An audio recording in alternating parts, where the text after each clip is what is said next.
शायद ये पहला पार्लियामेंट का सत्र है कि जिसके एक दो दिन पहले कोई विदेशी चिनगारी नहीं पड़ती है कि देश के हर गरीब एवं मध्यम वर्ग समुदाय पर मां लक्ष्मी की विशेष कृपा रहे।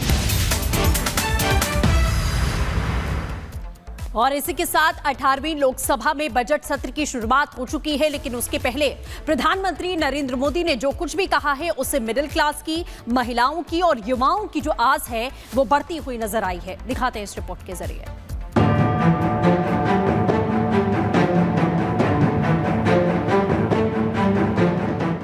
ये बजट एक नया विश्वास पैदा करेगा, नई ऊर्जा देगा,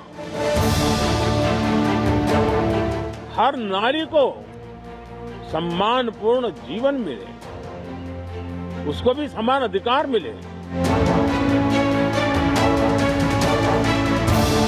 साथियों, मैं आशा करता हूं कि हम देश की आशा आकांक्षाओं के इस बजट सत्र में खरे उतरेंगे।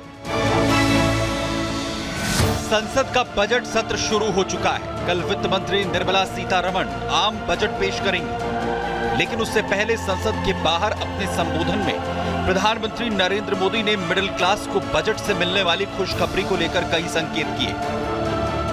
मैं मां लक्ष्मी से प्रार्थना करता हूं कि देश के हर गरीब एवं मध्यम वर्ग समुदाय पर मां लक्ष्मी की विशेष कृपा रहे। ये बजट एक नया विश्वास पैदा करेगा,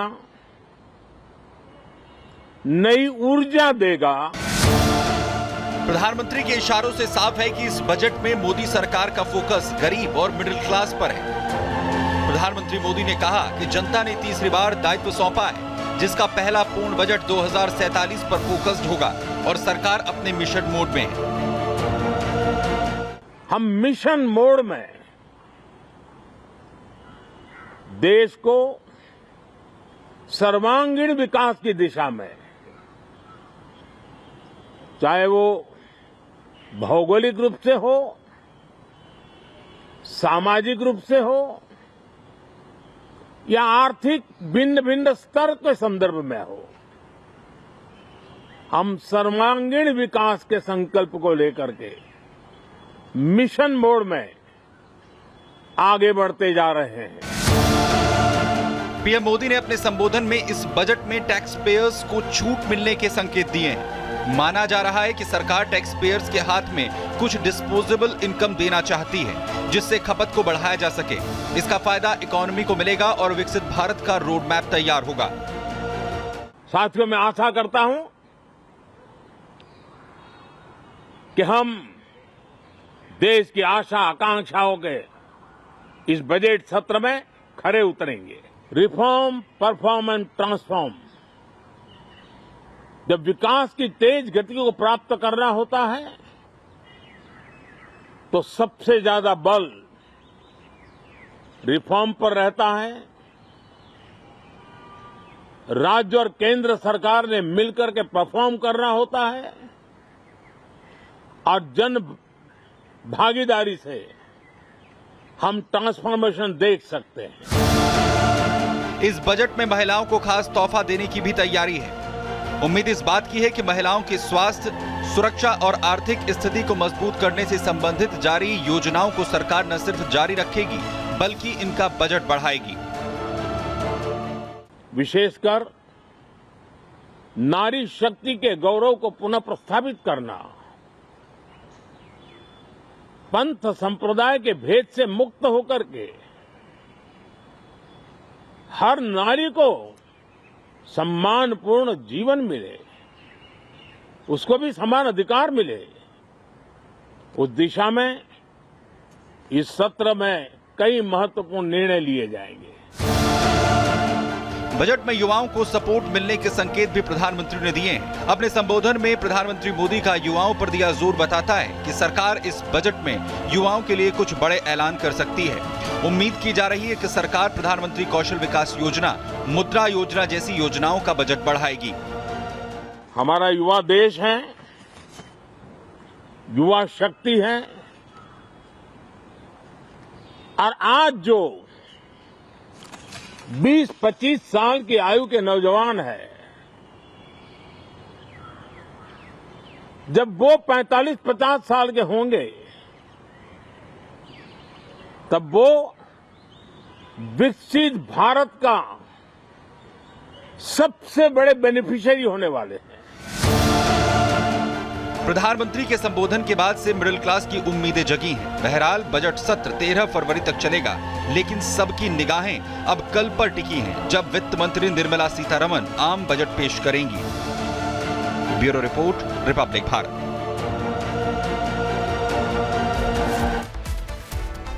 तो अवैध बांग्लादेशियों के खिलाफ जीरो टॉलरेंस की नीति लगातार अपनाई जा रही है। एक्शन में है पुलिस और लगातार एक के बाद एक गिरफ्तारियां हो रही हैं। कैसे 31 घुसपैठियों को गिरफ्तार किया गया है और बड़ा एक्शन लिया जा रहा है, इस रिपोर्ट में समझाते हैं।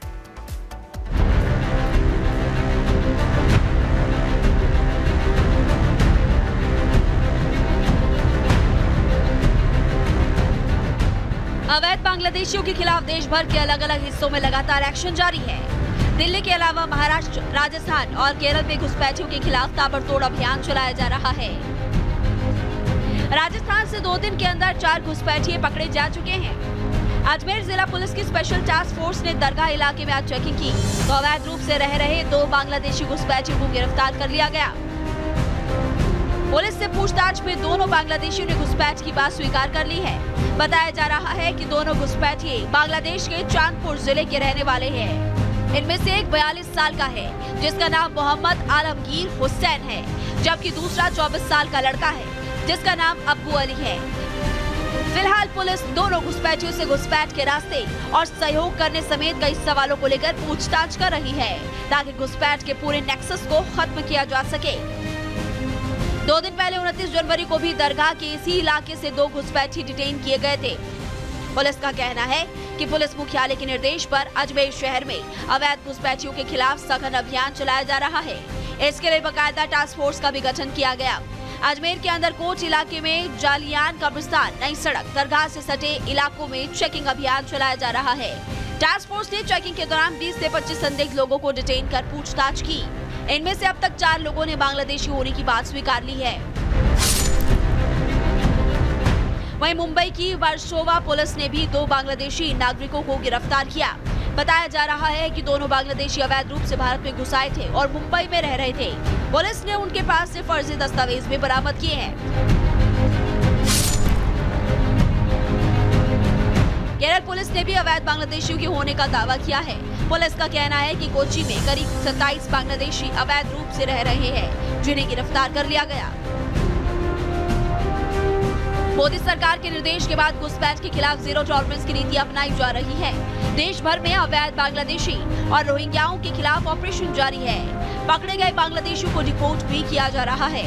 इसके साथ ही आरोपियों के पास से जो फर्जी भारतीय दस्तावेज मिल रहे हैं, उसे